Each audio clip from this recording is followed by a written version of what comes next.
vou começar um pouquinho a minha história. Então, eu me formei em 2010 de Engenharia Química na UniOeste. O final do curso foi em 2010, só que a nossa formatura foi em 2011, né? Em fevereiro de 2011. Nesse período entre o final da faculdade e a formatura, eu fui para os Estados Unidos trabalhar de salva-vidas num parque aquático, num programa Work and Travel que o pessoal faz, bastante gente faz, né? E nos Estados Unidos eu já fumava bastante narguilé, né? É até difícil falar nesse assunto porque tem muito preconceito da sociedade em relação a esse ramo de atividade, mas para deixar claro, é um ramo lícito, tá? Não tem nada de ilegal. Eu fui para os Estados Unidos e na volta do Brasil, né, então eu tive uma experiência bacana lá, trabalhei bastante, aprimorei inglês e tal. Na volta para o Brasil eu já estava inscrito no mestrado na Unicamp. Então fui para a Unicamp, fiz o meu mestrado lá, até um abraço para o Edson, que foi meu coordenador aí também, me ajudou, meu orientador no mestrado na Unicamp. E aí eu fumava narguilé na época, eu ganhava bolsa de mestrado e eu tinha necessidade de ter mais renda na época, porque realmente o custo de vida alto em Campinas não me deixava viver apenas com a bolsa de mestrado, né? O lugar era muito caro, todas as coisas para comprar em Campinas eram muito caras. Então, como eu fumava narguilé, gostava do hobby, gostava de reunir os amigos para fumar e etc., eu comecei a importar coisas dos Estados Unidos para vender aqui no Brasil. Então eu fazia assim, bem amador. Eu entrava nos sites americanos, comprava algumas coisas, os produtos chegavam na minha casa. Eu entrava em fóruns de narguilé e começava a vender esses produtos, né? E isso foi aumentando minha renda gradativamente, né? Então assim, chegou um momento que eu comecei a vender muito bem vários produtos. E teve um produto específico, que é o Roche hoje, que é o produto que eu produzo, que vendeu bastante. Então eu tive aquela ideia de por que não fazer esse produto no Brasil, né? E aí fui atrás de algumas empresas parceiras na época para tentar produzir aquilo, né? Também não tinha capital para investir, não tinha paz para financiar, não tinha absolutamente nada. Conheci um amigo meu, que hoje é meu sócio na BR Made, ele era dono de um canal de narguilé no YouTube que se chamava Narguilé Club. Ele ficou interessado, ele tinha para quem vender os produtos que a gente produzisse e a gente foi atrás, né? Lá em Campinas mesmo. Então encontramos algumas empresas parceiras para terceirizar o serviço de produção do BR Made. Depois eu posso trazer até um aqui para vocês darem uma olhada, né? E aí começou toda a minha história na parte de empreendedorismo, né? Eu vi umas outras entrevistas aí, acho que foi da Priscila inclusive, que o objetivo dela era a academia, né? Ser professora, dar aula, não sei se estou certo que eu estou falando, mas eu acho que foi isso que ela disse. E meu objetivo era o mesmo, né? Era ser professor, lecionar, enfim. Só que daí nessa época o empreendedorismo criou algumas lacunas assim na minha cabeça que me puxou para a área de comércio, de gestão de pessoas, de tudo isso.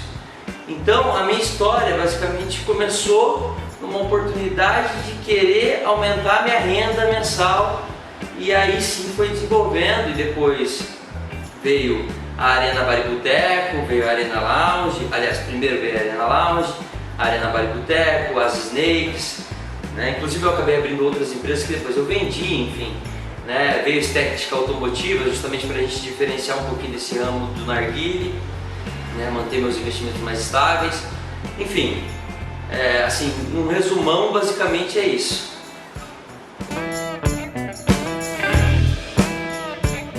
Lá no início, quando eu iniciei a BR Made, junto com meu sócio, né? Bom lembrar que eu tenho sócio em todas as casas que eu tenho, são diferentes sócios, mas todos eles contribuíram também para o sucesso em todos os empreendimentos, né?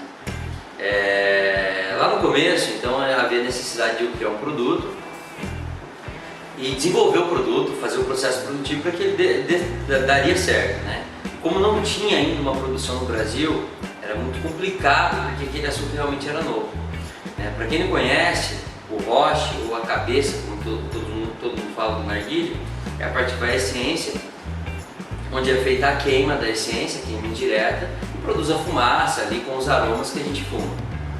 Então assim, no começo o grande desafio foi encontrar matéria-prima para aguentar aquela resistência mecânica e resistência térmica que a queima da essência necessitava.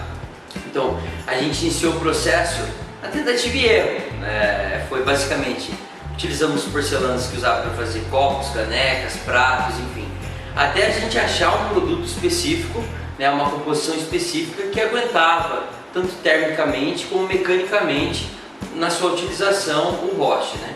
Então assim, lá no início foi bastante desafiador, né? Eu não tinha projetista, eu não tinha absolutamente nada para desenvolver um produto inicial, então eu fui atrás de aprender a mexer em SolidWorks. Não sei se estão ensinando isso na faculdade hoje, eu acho que ainda não, então aí vai uma dica, né? Então, assim, do básico, né? Mas o grande desafio mesmo para quem quer empreender, assim, o curso de engenharia química te dá muita noção das coisas que você tem que buscar, né? Você tem que fazer as perguntas e para você mesmo e procurar as respostas e procurar pessoas talvez que te auxiliam a fazer isso. Você não precisa fazer tudo sozinho, né? Às vezes você encontra pessoas competentes que já sabem um assunto melhor que você. Isso não é vergonha nenhuma você admitir, né? O ideal é que você tenha a humildade suficiente de encontrar pessoas que te ajudem em todo esse caminho, né? E foi isso que eu fiz. E a parte de produção talvez não seja a parte mais difícil que eu enfrentei. A parte mais difícil mesmo é abrir empresa, fazer a gestão das pessoas, fazer com que os funcionários vistam a camisa, que trabalhem por um objetivo, trabalhem por um ideal, né? Manter os funcionários na empresa por um tempo dedicado, ver as conquistas dos funcionários. Então essa é a parte mais complicada. E essa parte, infelizmente, a faculdade não ensina pra gente. Eu acho que nenhuma faculdade ensina pra gente. Eu acho que é a prática mesmo, é o desafio, é isso que vai ensinar você se você tiver curiosidade de aprender. Bom, eu estava no mestrado na época, também não tinha experiência com indústria, parte prática nenhuma. Então eu fui atrás de parceiros para conseguir produzir, né? Os primeiros parceiros são procurar produtos similares para a produção de um roche.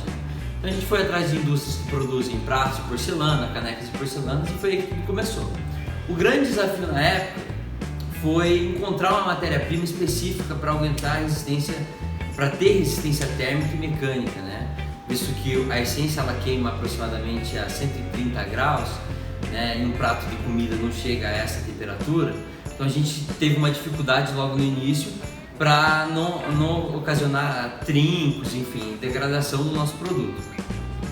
E aí a gente foi atrás de pessoas, né, que também se voluntariaram e nos ajudaram, né? Então eu conversei muito com o pessoal de chão de fábrica, o pessoal que tinha experiência aí em 20 anos produzindo copos de porcelana, pratos de porcelana, e isso tudo ajudou a chegar numa mistura ideal para produzir ali o roche, né? A porcelana é composto basicamente por feldospato, quartzo e caulinho, né? E algumas outras matérias-primas, mas basicamente esses três produtos. Então há uma composição específica que deixa esse produto com mais resistência térmica, e foi aí que a gente encontrou. Então nesse aspecto a engenharia química me ajudou bastante a encontrar essa mistura, esse porcionamento para produzir uma matéria-prima com mais resistência mecânica. Basicamente é isso. O processo produtivo é bastante fácil e bem manual do BR-Made, né? A gente faz moldes de gesso, né? Então você pega o produto em estado líquido ainda, basicamente, né? Um produto pastoso, né? A matéria-prima pastosa, né? Com bastante umidade, coloca no molde, espera um determinado tempo, né? Aí a transferência de água, vamos dizer assim, de massa da água do produto em si pro gesso. O gesso vai ficando úmido e a peça vai perdendo umidade, a peça vai secando, então, né, até chegar numa determinada umidade, a gente tira, desmolda tudo, coloca no tempo para retirar o fim do excesso de água. E depois vai no forno, já com esmalte, molhado no esmalte, a 1300 graus.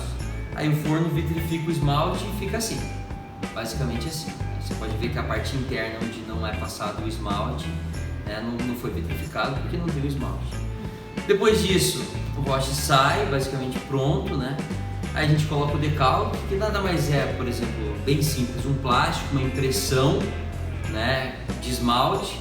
Você molha o plástico, você cola aqui, leva numa estufa a 800 graus, o plástico some, né, e o esmalte cola aqui, que fica o logozinho. Depois o processo de embalagem, expedição e etc.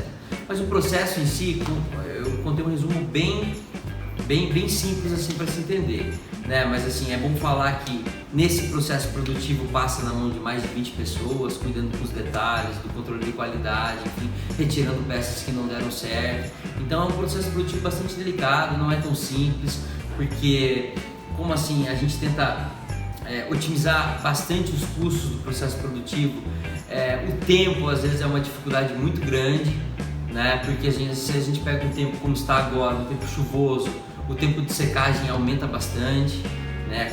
Aquela parte de secagem natural, né? Então assim, é bastante, vamos assim, primário o processo, mas tem que ser bastante cuidadoso. A gente trabalha com uns tiozinhos bastante velhos, são artesãos, que tem cuidado com o processo. Então assim, é um processo bem delicado, bem bacana de se acompanhar, que demora algum tempo para fazer.